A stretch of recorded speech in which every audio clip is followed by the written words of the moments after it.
That I think this season does better than any of the other seasons is there's no Zenitsu here, so it's nice not to have to listen to Zenitsu crying all the time. Real problems with fighting upper rank 4 and 5. Especially 5. 5 is such a throwaway joke of a villain, it's sickening.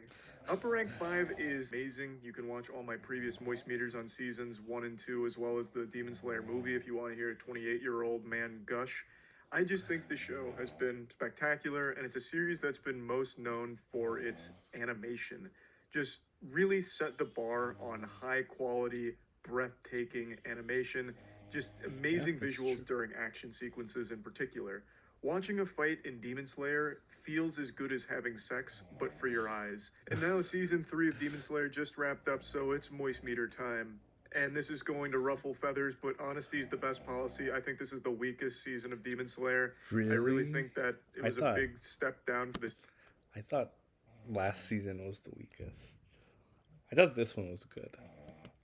Except for the final episode. I think the final episode was great. But overall, it just was pretty underwhelming from start to finish. Now, before you furiously type on the keyboard and just light that shit on fire with friction from how quickly and angrily you're typing, let me explain. My complaints are not going to be the same ones that you're seeing on Twitter. There's a lot of people on Twitter that have been whining and crying about the CGI. They are saying the animation in season 3 was really weak and gross because there was so much CGI. I think that's a load of fish paste. That's a bunch of barnacles. I don't think the CGI was egregiously bad or anything. Yes, there is more of it in the season because 2 of the big bads have summons that are fully CGI. So the big bads of this season are upper rank 4 and upper rank 5 demon. Upper rank... I didn't think they were memorable at all. The 2 upper moons. 5 demon, one of his main moves is summoning CGI fish that waddle around and carry little blades with them. They're not even really blades, they're like tiny little can openers on their goofy little fins to fight that. And then the other demon, the upper rank 4, summons a fully CGI dragon. And a lot of viewers got very haters, but I don't think they did it poorly.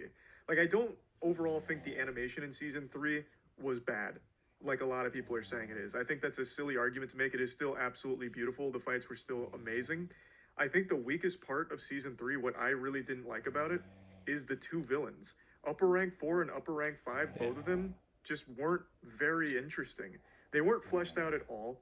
They were also significantly weaker than last season's villain, Upper Rank 6. Upper Rank 6 felt like an extremely powerful demon. Like, how the fuck are the good guys supposed to overcome this? This thing is damn near unkillable. It's got everything. It's fucking cheating. But in here, the good guys were never really struggling. It never felt like there was ever real problems with fighting Upper Rank 4 and 5. Especially 5. 5 is such a throwaway joke of a villain, it's sickening.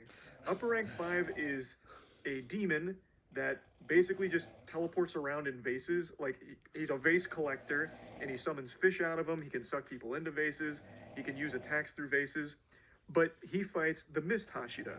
And the Mist Hashira is very strong, all of them are. But upper rank 5 just gets absolutely fucking manhandled. Like, the Mist Hashira comes in and goatsies him against his will. I mean, okay, whatever.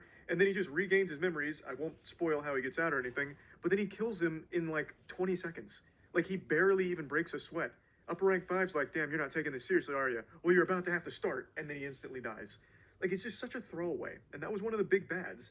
But he wasn't the focal point. I understand that. Most of the focus was put on upper rank 4. Upper rank 4 is the demon that Tanjiro, Ginya, and then the Love Hashira all fight together.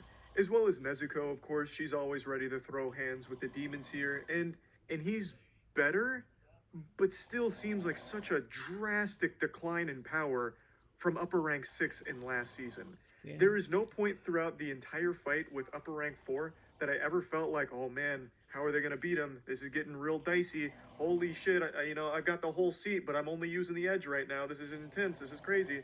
It was always like, wow, upper rank 4 is such a weak little pussy. In fact, one of the, I don't want to spoil too much about the season, but it still falls very flat and it's super quick. They just kind of speed ran a lore exposition dump. So they vomit out some backstory on this guy right before the end of the show. And it's not like that redeemed it, or it's not like that gave a lot of depth to the character, but at least they tried God damn it, they didn't even look at upper rank 5 to give any level of depth to. They make him look like such a bitch.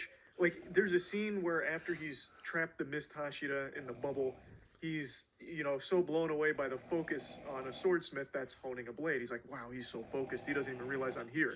So then he starts slapping him with vase attacks. And he's barely doing damage to the swordsmith. So upper rank 5 is not even being registered as a threat by a swordsmith at the village, and is also not even doing was truly just worthless. But at least upper rank 5 led to development for the Mist Hashira, which I guess may have been the point, though it seems like the Mist Hashira would have eventually regained his memories if he just sat and thought about it for a little while. I don't think he needed to be locked in a bubble for it, but regardless. The Mist Hashira does have development. I do like him. I do think he's a good character. I like his backstory. And narratively, I like a lot of what I think this season does better than any of the other seasons is there's no Zenitsu here. So it's nice not to have to listen to Zenitsu crying all the time. But that crying role did get filled by upper rank 4. So I guess it's just a rule of thumb with Demon Slayer. There has to be constantly a character that is literally always crying. And this time it was upper rank 4. Now, if you've watched my other voice meters, you know I don't hate Zenitsu as a character. I just don't really like how the only thing he does really a lot of the time is just cry. He's very cool when he's asleep, though. Here he's not in the season, so that's not even something you have to concern yourself with if you're a big Zenitsu hater. But yeah, overall, I didn't hate the season or anything like that. I actually still think it was a very good season, but it is the weakest season so far of Demon Slayer, in my opinion. So, plugging Demon Slayer Season 3 into the Moist Meter, I'm going to give it a nice 80%. I definitely, of course, still recommend it. I still had fun watching it, but I guess I just always expected the show to keep one-upping itself somehow, but that wasn't the case this time around. It wasn't in the cards. Still a very good season, still enjoyed it, and like I said, narratively, I really like where we're at, and I think that the next season and everything going forward is about to get fucking crazy. I think it's going to pop off, so I'm very excited for more.